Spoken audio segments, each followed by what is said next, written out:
What's going on, y'all? What's going on? So, most of the snow melted yesterday. If y'all look on top of that house over there, y'all see a little bit. Y'all look down the street, y'all see that little white up there. But most of the snow is gone. Uh, so I wanted to come out here and show y'all right quick how everything was doing. Um, the radishes, even though the leaves were frozen, I really didn't get much damage. And I want to show y'all. Look at the stem on this plant. First of all, it's pretty. This is a purple rat tail radish. And I'm going to show y'all in just a second why it's called that. Y'all, it didn't even really hurt the flowers. And then you see how pretty those purple flowers are. I do have the green variety as well. But I think this one with this real dark purple stem, that's going to be the one I save seeds from because it seems to have the most purple genetics. All of these in here are supposed to be the purple rat tail radish. Now, I don't know if the seeds got screwed up or what, but you can see this one has a little purple, but nowhere near like this one. Look at that. Wait a minute, let me see if I can get y'all in there to see that. Let's see. There you go, that ladybug. Y'all see it? So, yeah, I think that's the one I'm gonna save my seeds from. From now on, I'm gonna be a lot more selective with what I save seeds from. Can y'all see that honeybee down there flying? Yeah, so like I said, man, this is why I'm not really a huge flower person, to be honest with you. I find that honeybees like your vegetables more than, well, they like flowers. I ain't gonna lie, they like flowers, but there's stuff like these radishes, cilantro, carrots, parsley, celery. Man, they love that stuff. They love it. Greens, anything in the brassica family. Greens, cauliflower, cabbage. Leave some of that to go to seed. Kale, I promise you, your honeybees will love you for it. But I wanted to show y'all why these was called rat tail radishes right quick. So, can y'all see how long that pod is? And they will get longer than this. But this is what you grow these for. You don't grow them for the radishes. They really don't make a radish. Let me show y'all. If you look at the root of this, it kind of looks like a turnip, right? But it's not really making a radish. Most of them actually don't even have that bulbous of a root. You grow them for these. This is what you eat on these. So these make bigger pods than regular radishes. And if you don't like radishes, I would suggest, look at that bee. Yes, bee, do your Chris. But if you don't like radishes, this is what I suggest you grow them for. If you want to know what these taste like, they have just the slightest bit of sweetness. But they have that little bit of spiciness, like a radish. So if you like spicy stuff, and they're not as crispy and hard as radish, I'm gonna be honest and say I think a reason why a lot of people don't like radishes is both the taste and the texture, because I find that people that don't like radishes usually don't like turnips either, and they have the same texture, very hard, very crispy. And then both of them both have a strong flavor. Radishes usually have a strong spicy flavor. Turnips usually have that classic turnip flavor that some people don't like. But if you don't like radishes, I encourage you. You don't have to grow as many radishes as I'm growing. You don't have to grow all this. But I've come to find out I like the radishes. They're okay. I don't love them. But these things here, I'm telling you, in a salad, they're a little spicy. Like I said, they're not real hard. They're tender. They have that little bit of spicy bite to them. They do wonders for a salad. I stand out here and eat them raw. Here's another one. And keep in mind, when you save seeds, don't eat all your pods. That's where the seeds are going to be. So when you're ready to save seeds, stop eating them. Let me show y'all how many bees. There's one. There's another one. There's 2 fighting. So there are at least 3 bees right here right now that I'm counting, but I know more will, it's kind of early. I know more will show up as time goes on, but yeah. Yeah, this is why I'm not a huge flower person. I find that the bees, I'd rather them be over here helping me do this. So when people say draw pollinators to your garden, I say plant stuff like this that draws pollinators to your garden. Let me show you the purple variety. So this is the purple one. I was harvesting the green ones. These are the purple pods. They will get a little bit more purple than that. The purple pods they seem to be a touch sweeter. I won't lie, I'm growing them in the winter. So a lot of your brassicas and stuff are going to have a little bit more sweetness because of the chemistry of things. The cold makes the carbohydrates stay in a sugar form instead of a starch form. That's why a lot of things are sweeter, like collards and all your brassicas really are sweeter when you grow them when it's colder. But yeah, so, and as y'all can see, there's no sign of stopping with the flowers. But the bees are just loving these, and I'm glad they're here. I have more brassicas coming behind these. So hopefully these will continue. Well, these are rat-tailed radishes, so they immediately grow, bolt, flower. They immediately do that. So if you want to draw some pollinators, I think these serve a really great purpose. 3 purposes, actually. Drawing pollinators to your garden at a time where maybe you won't have pollinators, because like I said, this is winter time. I got bees all over this when there's nothing for the bees to eat, because you have to understand there's not a whole lot for bees to eat right now. There's not a whole lot flowering. So feed the bees, and also they get used to coming here. When they get used to coming to your garden, they will continue to come, trust me. Because before I started gardening, I have a huge holly tree in the back. I know you're going to say holly tree. Hollies are usually bushes. No, they're trees. Actually, I'll show you my 50 some odd year old holly tree. That's what I anticipate. I think that's how old it is. It's like 50 years. I've never seen a holly this big. Look at this. So these must be like Munch 2 or something.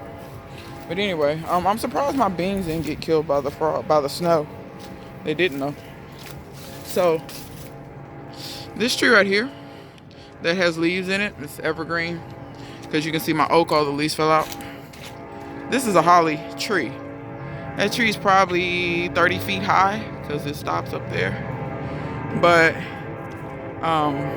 this in the springtime, oh, the trains. My God. Anyway, this in the springtime, if you know anything about hollies, they put those tiny little flowers all over them, and the bees freaking love this thing. Like there will be thousands and thousands of flowers all over this. That's why I doubt if I'll ever cut it down. I actually want to build something right here, but I think I'm going to try to work around this tree, which is, I know people going to say it's crazy, but this tree is huge, and it just really brings tons and tons of pollinators. And my fruit trees are right behind it back there. And my garden is in the front yard over there. So before I got here, I noticed in the spring that this thing, in the springtime, it's absolutely, when you walk up to it, all you can hear is zzz, it's buzzing. That's how many bees were in that tree. And it still does it to this day. The bees just know to come here. Well, since they knew to come here, once I started planting all of my different plants and things, and when those flowers would subside, they still, let me show y'all this right quick. Frost did not, the pepper plant is not playing, y'all. Like, it ain't looking good. It ain't loving this. It'll look good in the spring, trust me. But still got little peppers all over it. It didn't even wilt back in the snow. I'm like, what? I have created a mutant freak pepper. Anyway, the bees knew to come here. When those flowers were gone, they found flowers up here because they were already flying in the vicinity. That's how you get them to come. Like, you know, all these antiquated ideas, or I don't even want to say antiquated because I think they're modern ideas. Because I'm going to be real with you. Indigenous people, They planted flowers, but they didn't plant a whole lot of flowers to get bees and stuff to come to their garden. They did this. They planted vegetables that go to flower. Like like they didn't do all that. So, but yeah, so the bees got comfortable coming here. They know they can come here just about year round and there will be some type of flower for them to enjoy. So when these go out, I anticipate, see, this is what happens. You be walking in the garden and then you see food. Peel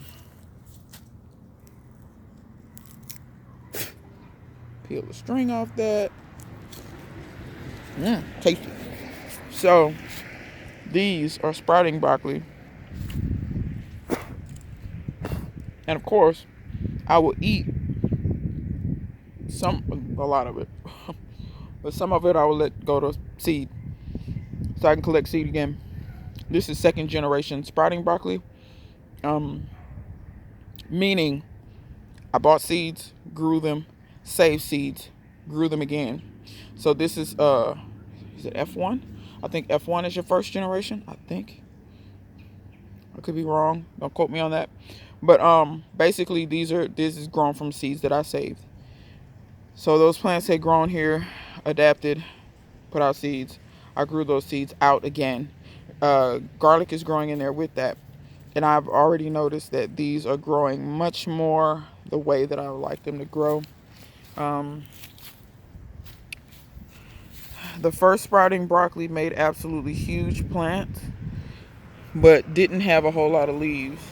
I like this better because these have more leaves. They look like they're about to start producing the little florets here in a minute. Also, I noticed on these, if you look in the crotches, you can see where those are going to be little branches. See those with that little nub? Those are going to be branches that come out. So it's branching a lot earlier than the other ones did. They actually look better. They're much more resistant to the elements because snow absolutely covered these. No damage. There's no damage at all. We'll see how they taste, but I like to have a lot of leaves, y'all, because I don't waste none of this. All of this is edible. Believe it or not, when they first started growing broccoli, they used to eat the leaves. They grew the broccoli for the leaves, actually. And then as time went on, people liked the taste and the texture variants of the florets, so they bred them to make those huge florets. Native broccoli does not actually make those. Those were y'all don't know it's this GMO. It was just naturally hybridized in seed selection. That's all it was. They wasn't using petri dishes back when I'm talking about when they did this. So yeah, the original broccoli was for the leaves. You ate the leaves, but then people started liking the textural difference and the flavor difference of the florets. And so they bred them to make those huge heads. But as I've said before, I prefer sprouting broccoli because you get more of a harvest. Sprouting broccoli I can harvest off of every day, every other day easily and have enough for me, for one person. That's just how much it makes and how fast it makes. Because as you break some off, more grow in. It's like once these start wanting to make floret seed heads, they never stop. So, but I also eat the leaves as well. So I don't let none of that go to waste. So when I see people growing broccoli and they're not eating the leaves, I start screaming at the computer. Anyway, this was completely covered with snow. I think the lettuce liked the snow because it actually looks better. These babies over here look better. So I'm going to harvest. I'm going to harvest some of that. What else did I want to show you? I want to show you this. So over there, those are all seedlings, completely covered with snow. I'm pretty sure it showed in the video that a lot of these tires were covered with snow. That was completely covered with snow. The snow did not kill those. This was covered with snow. I'm seeing my garlic come up, but those other seeds, very poor germination. I'm not seeing anything. I'm really not.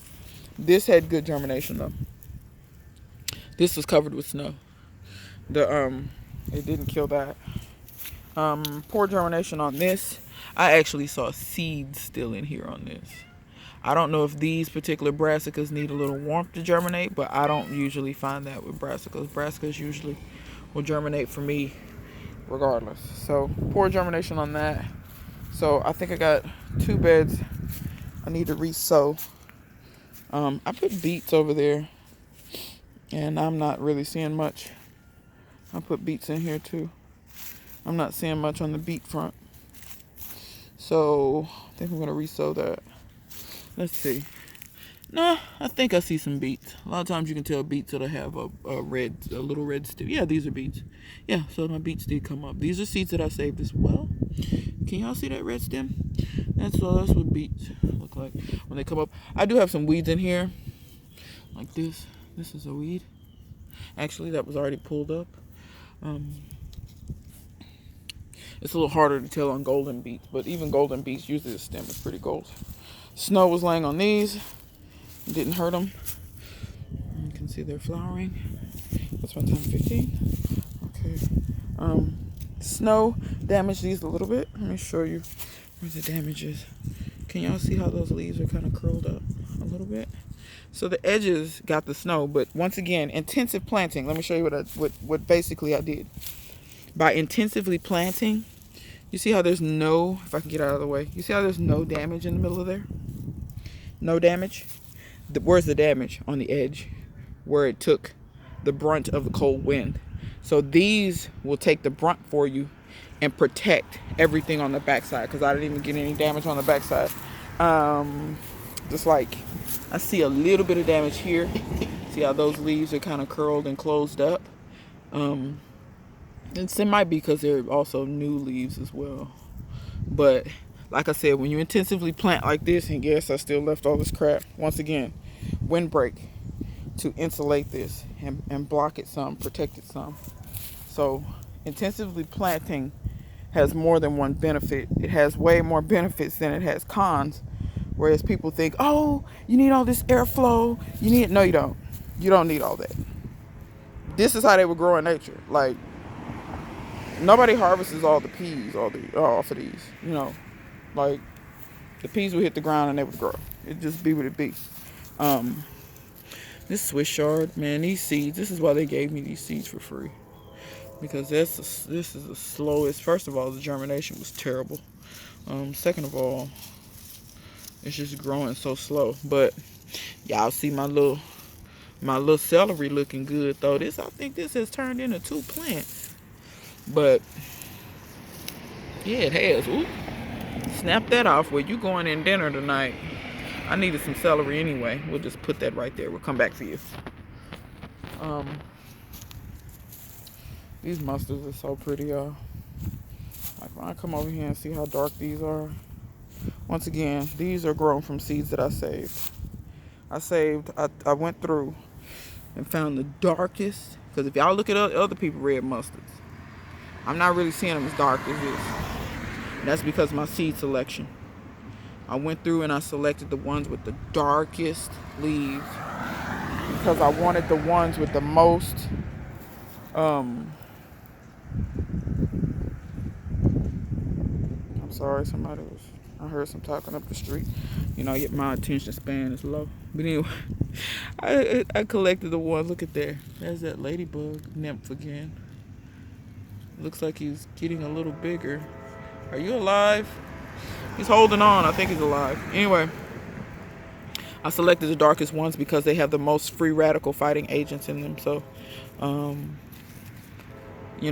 anybody knows anything, the darker, the more red, the more blue, the more purple, the better it is. Just like I didn't breed these collards like this with the purple stems, but these are going to be better than those health-wise.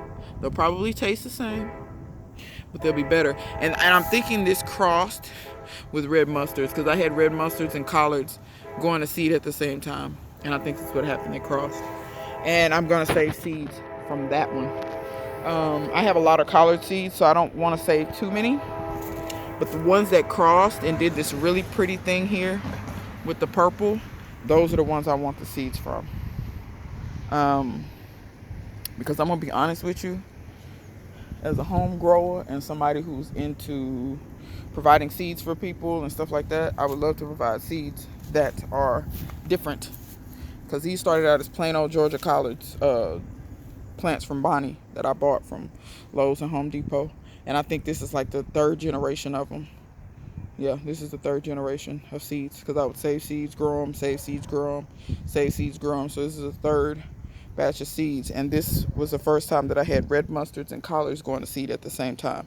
And I'm sure the bees did that for me, because I didn't intentionally cross them. I wasn't even thinking about that cross. I knew that they would cross, but I wasn't concentrating on that. I just wanted the seeds. I was growing the seeds out for me. I wasn't selling them or anything. So, you know, and I'm gonna be honest with you, they almost act like a cabbage, because you see how they stay smaller. It's almost like they're a cross between cabbage collards, red mustards, or maybe the collards. No, I didn't have any red cabbage going to seed, so they couldn't have crossed with red cabbage either.